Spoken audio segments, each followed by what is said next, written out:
All right, welcome. Today we're going to dive into something really fascinating, the core ideas from Morgan Housel's book, The Psychology of Money.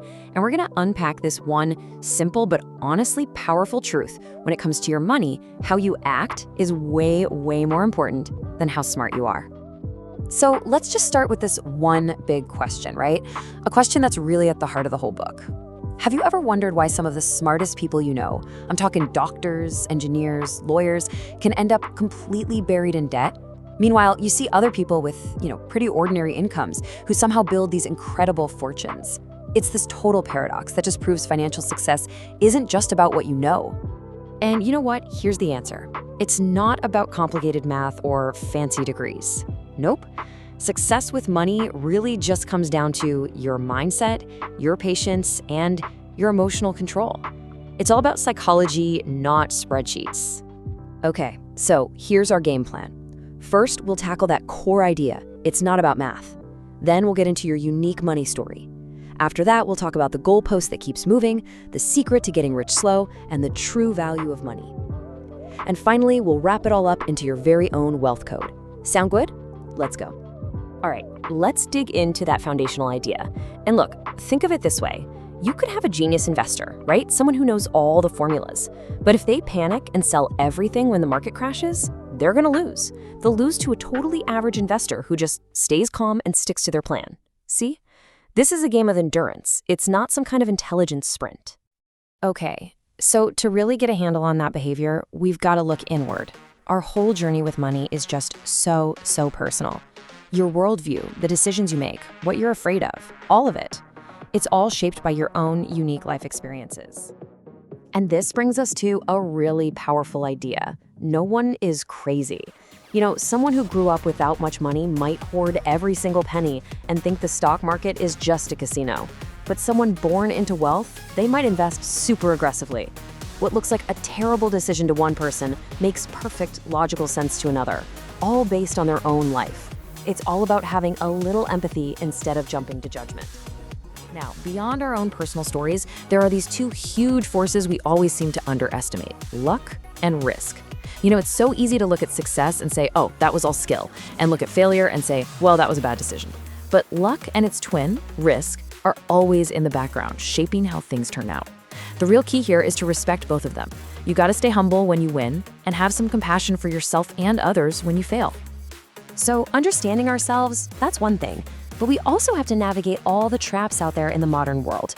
And probably the most dangerous one is what Housel calls the goalpost that moves.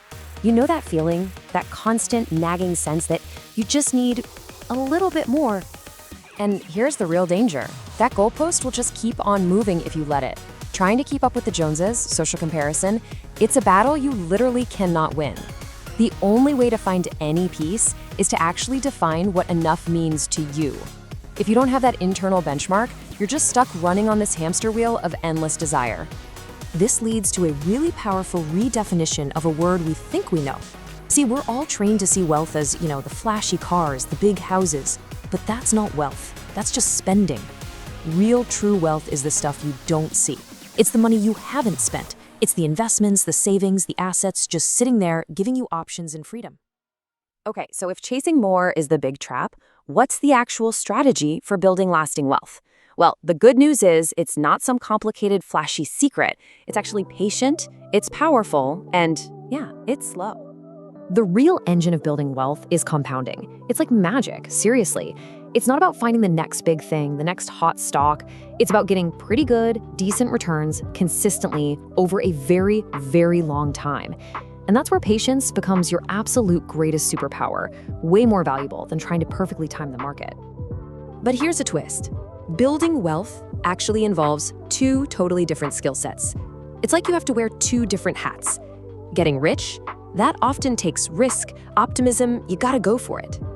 But staying rich, that requires the complete opposite. It takes caution, humility, and a healthy fear of losing everything you've worked so hard to build. This leads to a pretty wild idea called the tails you win principle. Basically, in investing, and really in life, the vast majority of your results are going to come from just a tiny handful of your decisions. You can see it here. Most of your attempts might just be small setbacks, no big deal. So the real goal isn't to be right all the time. It's just to survive long enough to hit those 1 or 2 massive winners. So, okay, all these strategies, they help us build wealth. But that kind of begs a bigger question, doesn't it? What's it all actually for? What's the ultimate point of all this saving and investing? Well, we really need to change how we think about saving. It's not just, deferred spending, putting money away to buy stuff later. No. Every single dollar you save is actively buying you a piece of your future. It's buying you security from life's surprises, it's buying you options to maybe change careers, and it's buying you that incredible peace of mind that comes with it. And that brings us to the ultimate point.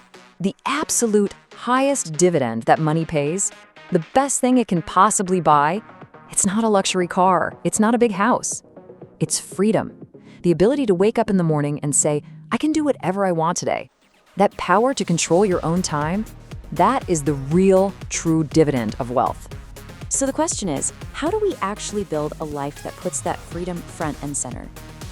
Let's bring all these lessons together into a simple philosophy, a kind of guide you can use for your financial life. Let's call it your personal wealth code. Okay, first things first, and this is a crucial distinction.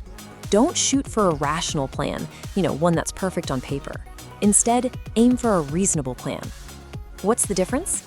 A reasonable plan is good enough. It accounts for the fact that you're human, and it's something you can actually stick with when life inevitably gets messy.